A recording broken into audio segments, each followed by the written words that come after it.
Ukraine will begin to move some of its long-range weapons into this Kursk salient, because by moving long-range weapons forward into there, they can reach even deeper into Russia and bring more concern for Russia to have to deal with. Moscow itself obviously is well defended, but every system that is there to defend Moscow is a system that cannot be used against Ukraine. Let's start with Russia suffering the humiliation of Ukraine's offensive into Russia's Kursk region. That, of course, happened over the weekend. Now the drone attack on Moscow. The question, I suppose, is what comes next? Will there be more from Ukraine? Have they got a plan? They will keep biting at Russia's heels? Or will Vladimir Putin, will Russia have no other option but to assert themselves on Ukraine in retaliation? Well, first of all, thanks for having me on. And it's an interesting question. I do believe that Ukraine will continue to give Moscow problems. And this is really not new in the grand scheme of things. Let's remember that Ukraine, without a single capital warfighting ship, has defeated the Russian Black Sea Fleet and almost completely eliminated the Black Sea Fleet and their capabilities in the northern Black Sea. They have all but evacuated Crimea and moved to other ports to get further away from the capabilities of the Ukrainians. So, you know, there seems to be this big stir all of a sudden that they're attacking Moscow. I think the attack was actually across 3 cities, and about a third of the attack was actually aimed at Moscow.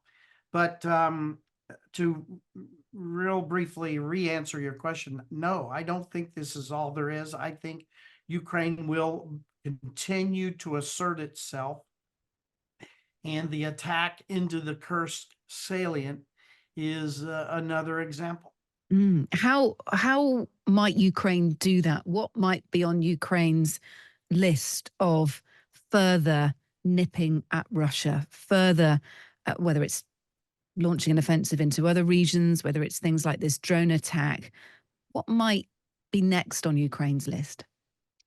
Well, I think that we should keep an eye on the possibility that Ukraine will begin to move some of its long-range weapons into this Kursk salient, because by moving long-range weapons forward into there, they can reach even deeper into Russia and bring more concern for Russia to have to deal with.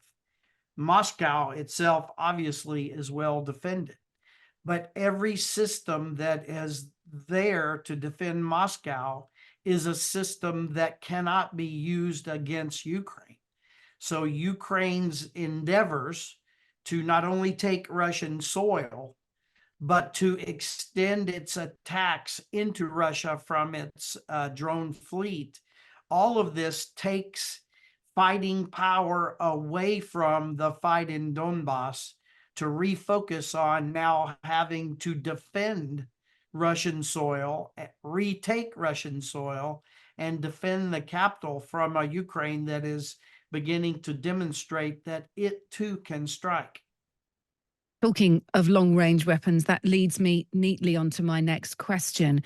We know that HIMARS systems were provided to Ukraine by the USA on the proviso at the time, this is in August 2022, that they would not be used on Russian territory. Those restrictions have since softened, and Ukrainian forces officially acknowledged today that they used Western rocket systems in that offensive into Kursk. So that's now been officially confirmed. Destroying bridges, pontoons, engineering equipment, as we know. So I suppose the question on this one is Vladimir Putin has threatened, if Western weapons were used to attack on Russian soil, he's threatened or said that he would then attack NATO countries. That gives him license to attack NATO countries. He hasn't done that yet. Was that an empty threat? Or may he be weighing up his options? Could this still be something that he intends to do? Let me indirectly ask or answer your question, but I think it's an important point to make. Back in 2014, when I was the SACEUR, when this war started, people talk about this war as 2.5 years long. This war is over 10 years long. It started in the spring of 14, and the fighting continued along the line of contact between the years of that initial invasion into Crimea and the invasion into Donbas. That fighting continued with Russian forces along the line of contact for all the intermediate years. And then some 2.5 or so years ago, we have a resurgence of the attack into Ukraine. And so many years ago, the West, in the beginning of this conflict, laid out what we were afraid of, what we were going to most try to avoid. And the two key points were we were going to try to avoid tripping a nuclear or a tactical nuclear exchange, and we were going to try to avoid tripping a wider escalation of the war. So now what I would assert, and many agree with me, is that the most successful weapon and the most successful battle, continuing battle that Mr. Putin has won consistently in this war is his war of disinformation and his war of intimidation. We told him what we were afraid of. And almost on a weekly basis, someone at the very top of the Russian regime talks about that's going to be nukes. We're getting out of this nuclear agreement. We are moving nukes into Belarus. We're nuke.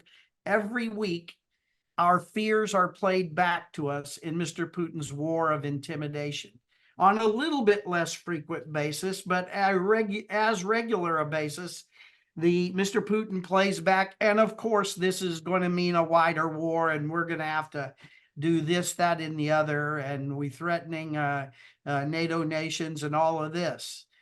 And about half of those threats, there'll be the added little caveat. And of course, once again, American soldiers are going to die on the battlefields of Europe. And so Mr. Putin's war of intimidation, his war of words, his war of disinformation is his most successful campaign. And so he continues this campaign. Look, even beyond the point that he was able to invade Ukraine. I mean, that is, the fact that he was able to get into Ukraine in the manner he did, with the urgency he did, having talked about it for a little while beforehand, but everyone being, slightly skeptical about it. The fact that he did do that and the war continues, he likes to think under his terms. Surely. So, Kate, to that point, can I just make one small point there? Again, I'm not surprised. Here's the way I like to talk about this. I'll do it quickly. In 2008, Mr. Putin amassed his army, marched across an internationally recognized border, and occupied 20% of the nation of Georgia. The West's response was inadequate to task. The West, we affirmed and rewarded his bad behavior because we did nothing thereafter about it. In 2014, Mr. Putin amassed his army, marched across an international border, invaded and occupied about 12% of the most important commercial parts of Ukraine.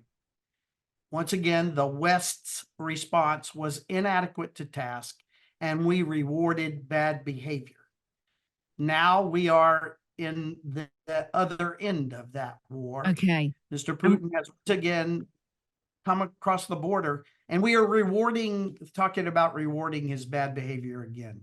Why are we surprised when he continues his bad behavior? Look, we must finish this briefly by talking about what discussions will be going on within NATO right now. You will be well used to this, well across the brief. What are NATO talking about? What are they discussing in terms of potential threats from Russia?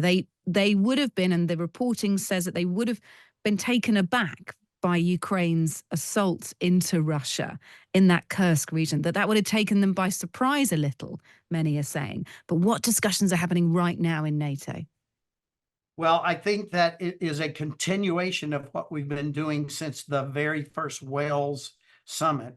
And that is NATO is now getting very serious about making NATO more ready should it have to fight Russia. And the things that NATO is doing to move capable combat forces into the forward area, the things that NATO are doing to increase the readiness of all their units, increase their supply. This is all incredibly important, and NATO is actually doing a good job of getting after it. Not a perfect job. There's improvement that still needs to be made.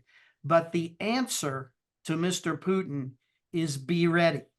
He understands that. Look, it's been fascinating speaking to you. Thank you, General Philip Breedlove, former Supreme Allied Commander of NATO. Really good to speak to you. Thank you. Good to talk to you, Kate.